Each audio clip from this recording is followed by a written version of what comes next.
हमारे गांव का इस टाइम अधिकतर लोग बैगन की खेती करते हैं और तकरीबन हर दिन अगर अच्छा खेती होता है तो हर दिन तकरीबन 5 से 6 कुंटल, कभी कभी 10 कुंटल तक भी बैगन निकलता है।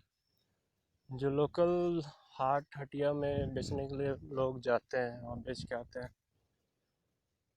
लेकिन सबसे बड़ा समस्या ये है कि अगर बैगन का मात्रा ज़्यादा हो जाता है तो फिर रेट कम हो जाता है, जिससे यहाँ के लोगों को उतना फ़ायदा नहीं मिल पाता है। और कभी कभी नुकसान ही उठाना पड़ता है। जैसे यहाँ बीच में देखिए, यहाँ बैगन थोड़ा नहीं है, मर गया है बीच में, इसलिए यहाँ पे ये लगा दिया गया है। यहाँ भी नहीं है, ये बैगन यहाँ मर रहा है, देखिए। दवाई की कमी, कीड़े लग जाते हैं जिसके कारण मर जाता है, और अगर मरना शुरू होता है तो फिर दिक्कत होता है। जैसे एक दो को बैगन में देखिए, यहाँ पे कीड़े लग गए हैं इसमें, अब ये वाला बर्बाद हो गया। ये देखिए, एकदम ये पत्ती भी मरना शुरू हो गया, तो शायद ये यहाँ देखिए, यहाँ पे कीड़े लगे हुए हैं। ये यहाँ देखिए, एकदम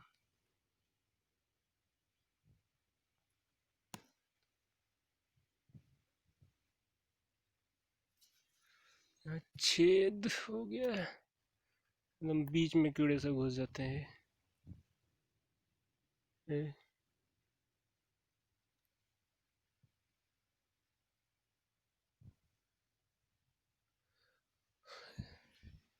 नुकसान उठाना पड़ता है। जितना आमदनी होना चाहिए उतना आमदनी होता नहीं है, बाजार में खपत नहीं है। अगर ज़्यादा मात्रा में बैगन फिर उग जाता है तो रेट कम हो जाता है। फिर जो अभी मार्केट में 20 रुपया बिकता है हटिया में, और बाज़ार, बड़ा बाज़ार तो दूर है, दुमका है, वहाँ अगर ले जाना है तो कम से कम 1 कुंटल 1.5 कुंटल माल का ही है। लेकिन अभी लॉकडाउन के चलते वहाँ ये माल सप्लाई नहीं होता है। अधिकतर गांव के किसान, जब माल ज़्यादा होता है तो फिर सुबह सुबह को लोग वहाँ पहुँचा देते हैं। ये सिर्फ हम लोग का है, पापा लगाए हैं। पापा मम्मी बस खेती इसी में करते हैं। और ये यहाँ पे देखते हैं कि बैगन फिर मर रहा है, इसका सिचुएशन क्या है। देखिए, ये तो पूरा मर गया है।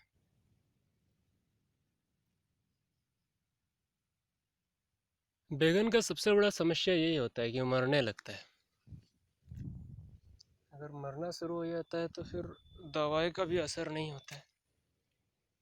दवाई मरने से पहले ही अगर ठीक किया जा सकता तो ठीक है, अगर मरना शुरू हो जाए तो फिर उसको बचाया नहीं जा पाता। यहाँ भी कुछ बैगन मरे हुए हैं, तो उनके जड़ में शायद समस्या है इसमें।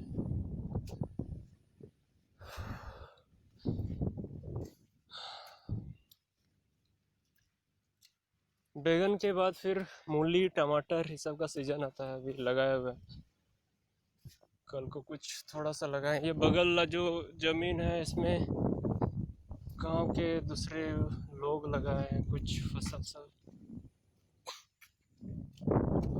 ये फिर मकई, थोड़ा बहुत घर में खाने के लिए। छोटा छोटा देखिए,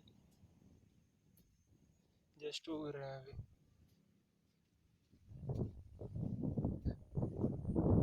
सिंचाई के लिए पानी का स्रोत यहाँ पे दो गो मुख्य चीज है, कुआं है और एक तालाब है। तालाब सामने है, यहाँ पे देख सकते हैं, वही वहाँ जो हल्का हल्का दिख रहा है। अधिकतर इसमें खाद के रूप में गोबर लगाया जाता है शुरू में, जब पानी मिट्टी को पूरा नरम किया जाता है, हल जोता जाता है, तो इसमें गोबर लगाया जाता है। लेकिन फिर उसमें खाद दिया जाता है जब कोड़ा जाता है उसमें, और स्पीड लेने के लिए, जल्दी ग्रोथ होने के लिए उसमें यूरिया, डीएपी सब लगाया जाता है। डीएपी लगाया जाता है, यूरिया नहीं लगाया जाता है।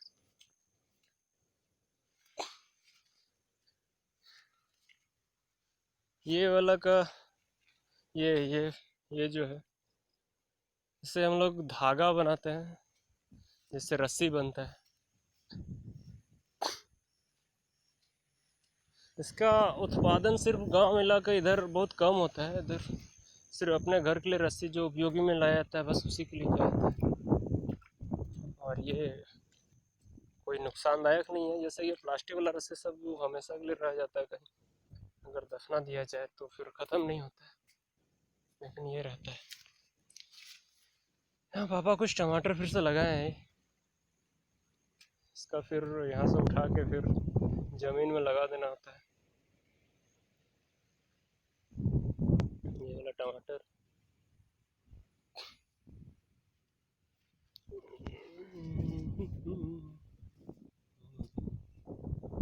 जहाँ तो आपको नज़र जाए सिर्फ मैदान ही मैदान, हरा भरा है एकदम। गांव का इलाका इसलिए खूबसूरत होता है कि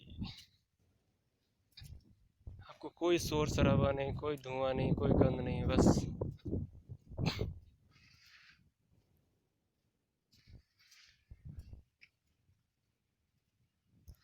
इस साल करीब बैगन का इस समय रेट ठीक है हटिया में, 20-30 तक चलेगा लगभग। अभी 1-2 हफ्ता तक तो चलना चाहिए। अभी तक यहाँ से सिर्फ 50 किलो ये परसों को निकाला गया है। 50 किलो बिक्री हो चुका है। अभी फिर कल या परसों को फिर निकाला जाएगा, तोड़ा जाएगा बैगन।